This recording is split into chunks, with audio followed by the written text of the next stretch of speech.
উপস্থিত নারী অতিথিবৃন্দ এবং কুলটি উপজেলার বিশিষ্ট রাজনৈতিক নেতৃবৃন্দ এবং নারী শিশু অধিকার ফোরামের সম্মানিত নেতা কর্মী বোনেরা, শিশুরা, বোনেরা, ভাইয়েরা যারা আছেন সকলকে আসসালামু আলাইকুম। আমি শুধু আজকে একটি কথা বলবো যে বাংলাদেশ জাতীয়তাবাদী দল আগামীর প্রধানমন্ত্রী জনাব তারেক রহমান, জনাব তারেক রহমান আগামী প্রধানমন্ত্রী। আগামী ধারাবাহিকতায় জাতীয়তাবাদী দল এই চৌধুরীকে মনোনয়ন দিয়েছে। তিনি একবার এমপি হয়েছেন, মন্ত্রী হয়েছেন, সফল স্বরাষ্ট্রমন্ত্রী। তিনি আবার এমপি হবেন, মন্ত্রী হবেন এবং দেশের উন্নয়ন করবেন। কারণ উন্নয়নের কথা মানুষ শেষ করা যাবে না। শিক্ষাক্ষেত্রে, স্বাস্থ্যক্ষেত্রে, নারীদের ক্ষেত্রে, পুরুষদের ক্ষেত্রে, সকল ক্ষেত্রে তারা রাস্তাঘাট, ব্রিজ, কালভার্ট, মসজিদ, মাদ্রাসা সহ তিনি সকল জায়গায় তার উন্নয়নের ছোঁয়া লেগেছে। সুতরাং বোনেরা, এখানে আমাদের বোনেরা বেশি, ভাইয়েরা কম। আমরা মেয়েরা বক্তব্য করার সুযোগ পাই না।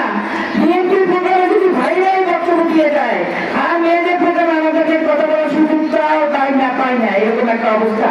তবুও বলবো, একজন সফল পুরুষ যখন সফল হয়, তার পিছনে একজন বিশিষ্ট গুরু ব্যক্তির অভিযান থাকে।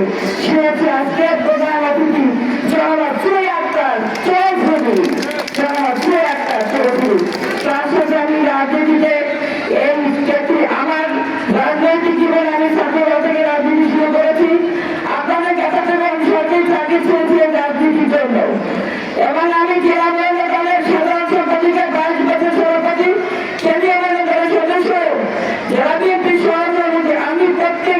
আমি মনে করি যে আগামী 12 ফেব্রুয়ারি নির্বাচনে আপনারা ভোট কিনতে যাবেন, ভোট ধানের শীষে দিবেন এবং ভোটের সেন্টার পাহারা দিবেন, যাতে বোরকা পরে, মাস্ক পরে অন্য দল যেন যা ভোট দিতে না পারে সেদিনও আপনারা খেয়াল করবেন। আরেকটি কথা না বললেই নয়, এই যে জামাত শুধু কুকুর করে। হ্যাঁ, এই দেখেন সুবিধাবাদী একটি দল কখনো আওয়ামী লীগের সাথে, কখনো বিএনপির সাথে যোগ বাঁধে, কখনো ওই দলের সাথে যোগ বাঁধে। কিন্তু আমার জীবন দশায়, আমার এই 57 বছর বয়সে আমি দেখলে যে ইসলামী জামাত কোনোদিন কোনো না কোনো উপকার করছে। তো রিক্সা থেকে তারা গ্রহণ করে। সুতরাং আপনারা সাবধান হবেন।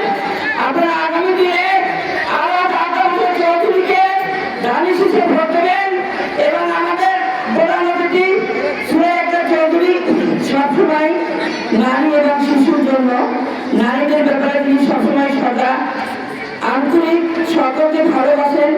তার স্নেহচন্দ আমরা সবসময় অপেক্ষায় ছিলাম যে আন্টি কেন পর্যটনকে আসতেছে না, কারণ সে আসলে আমাদের একটু শক্তি বাড়ে।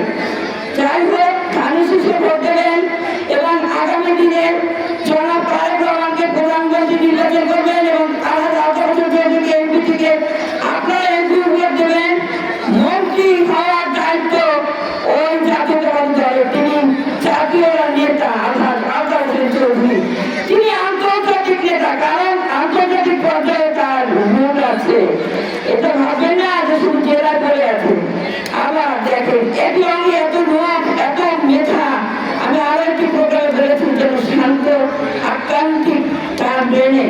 আবার জেলায় যেমন জেলা পর্যায়ে নেতা হয়ে ওঠেন, আবার উপজেলায় গেলে উপজেলা পর্যায়ে নেতা হয়ে ওঠেন, আবার ইউনিয়নে গেলে ইউনিয়ন পর্যায়ে ওঠেন। সুতরাং আর একটি কথা বলে আমি শেষ করে দিব। এবার তরুণদের ভোট আছে 41-3 বরিশাল বিভাগে। এই তরুণদের ভোটার, এই তরুণদের ভোটার এবার প্রথম পাবে কিসে? কিছু বলে ধানের শীষে পাবে। ধানের শীষে তরুণদের ভোটার পড়বে। তরুণদের প্রথম ভোট ধানের শীষে পক্ষে হোক। তরুণদের প্রথম ভোট ধানের শীষের পক্ষ হোক। আমাদের মা বোনরা আপনারা 12 তারিখ ভোট সেন্টারে যাবেন, ভোট দেবেন, ভোট সেন্টারে উপস্থিত থাকবেন এবং ভোট গ্রহণ পর্যন্ত আমাদের ভাইরা যারা পিছনে আছে, পাশে আছে, এদিকে আরো অধিক নাম দিকেও আছে, আপনারা কিন্তু ভোট সেন্টারে রেজাল্ট দেওয়ার পর্যন্ত অপেক্ষা করবেন। রেজাল্ট নিয়ে তারপর ভোট সেন্টার থেকে বের হবেন।